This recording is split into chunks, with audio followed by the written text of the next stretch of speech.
మీ అందరి సౌహృదయానికి కూడా హృదయపూర్వకంగా ధన్యవాదాలు.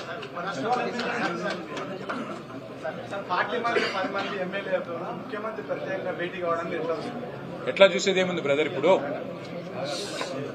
నిన్నగాక మొన్న మీరు చూసే ఉంటారు ఒక టీవీ ఇంటర్వ్యూలో ప్రదేశ్ కాంగ్రెస్ కమిటీ అధ్యక్షుడు మహేష్ కుమార్ గౌడ్ గారు అవును ఆ 10 మంది మా పార్టీలో చేరినారు అని స్పష్టంగా చెప్పారు. మరి పీసీసీ ప్రెసిడెంటే అప్రూవర్ గా మారిపోయిన తర్వాత, పీసీసీ ప్రెసిడెంట్ గారి నేరాంగీకారం చేసిన తర్వాత ఇంకా ఎంక్వైరీ ఎందుకు, ఇంకా చర్చ ఎందుకు, ఆ 10 మంది మీద వేటేయడానికి స్పీకర్ గారికి మొహమాటం ఎందుకని మేము అడుగుతా ఉన్నాం. ఆల్రెడీ సుప్రీంకోర్టులో మ్యాటర్ ఉంది.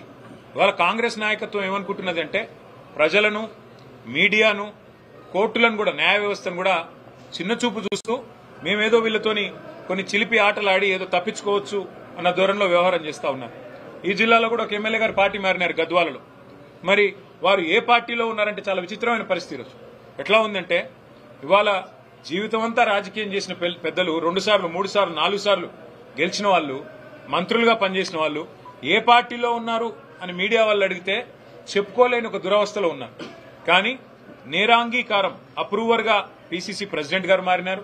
అట్లాగే కడియం శ్రీహర్ గారు కూడా నేను కాంగ్రెస్ లో చేరాను అని స్పష్టంగా చెప్పారు. ఇవన్నీ ఆన్ రికార్డు మీడియాతోనే చెప్పారు. కాబట్టి ఇంకా ఇందులో చర్చించడానికి కానీ, తర్కించడానికి కానీ, పరిశోధించడానికి కానీ ఏమీ లేదు. వెంటనే వారి మీద వేటు వేయాలని చెప్పి మా పార్టీ తరఫున మేము డిమాండ్ చేస్తున్నాం. కోర్టు యొక్క ఆలోచనని గౌరవించాలని చెప్పి మేము విజ్ఞప్తి చేస్తున్నాం. మరి పీసీసీ ప్రెసిడెంట్ ఆయన ఒక అర్రలో కూర్చుంటే మంచిది. అంటే పీసీసీ ప్రెసిడెంట్ చెప్తున్నాడు కృష్ణమోహన్ రెడ్డి మా పార్టీలో ఉన్నాడని, మరి ఈయన నేను కాదంటున్నాడు. అదే స్వయంగా ఏం చెప్తున్నాడు, కండువా వేసుకున్నాను, నేను కండువా వేసుకున్నాను కాంగ్రెస్ కండువా, కానీ నాకు సిగ్గు లేకుండా నేను బీఆర్ఎస్ లో ఉన్నానని చెప్తున్నాడా? మరి బీఆర్ఎస్ లోనే ఉంటే బీఆర్ఎస్ పార్టీ ఆఫీస్కి ఎందుకు రావడం లేదు? బీఆర్ఎస్ లోనే ఉంటే బీఆర్ఎస్ శాసనసభ పక్షంతో ఎందుకు కూర్చోవడం లేదు? బీఆర్ఎస్ లోనే ఉంటే బీఆర్ఎస్ ప్రోగ్రాంలలో ఎందుకు పాల్గొనడం లేదు? అంటే ప్రజలను పిచ్చివాళ్ళు అనుకుని, ప్రజలను వెర్రివాళ్ళు అనుకుని, ఓటేసిన ప్రజల్ని వాళ్ళ విఘ్నతను అగౌరవపరచడం కాకపోతే ఇది ఏంటిది?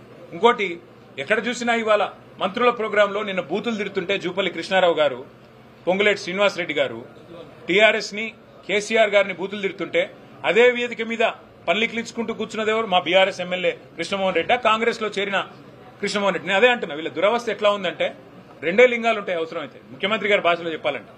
ఒకటి పులింగం, ఇంకోటి స్త్రీలింగం. వీళ్ళు ఏ లింగమో చెప్పుకోలేని పరిస్థితులు ఉన్నారు ఇవాళ, కర్మ.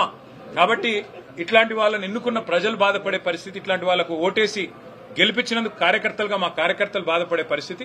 అయినప్పటికీ అత్యున్నత న్యాయస్థానం ఇప్పటికే చెప్పింది స్పీకర్ గారికి, మీరు వెంటనే నిర్ణయం తీసుకోవాలని. పీసీసీ ప్రెసిడెంటే స్వయంగా చెప్పిన తర్వాత ఇంకా చర్చకు కానీ, ఇంకా ఏదో రకంగా తిమ్మిని బమ్మించేసే కార్యక్రమానికి కానీ ఆస్కారం లేదు. పీసీసీ ప్రెసిడెంట్ చెప్పిన దానికి కూడా మేము సుప్రీంకోర్టు ముందు పెడతాం. తప్పకుండా స్పీకర్ గారు ఏమైనా ఉల్టా పుల్టా చేస్తే తప్పకుండా మళ్ళీ సుప్రీంకోర్టుకు పోతాం. న్యాయం జరిగే వరకు పోరాటం చేస్తాం. Thank you.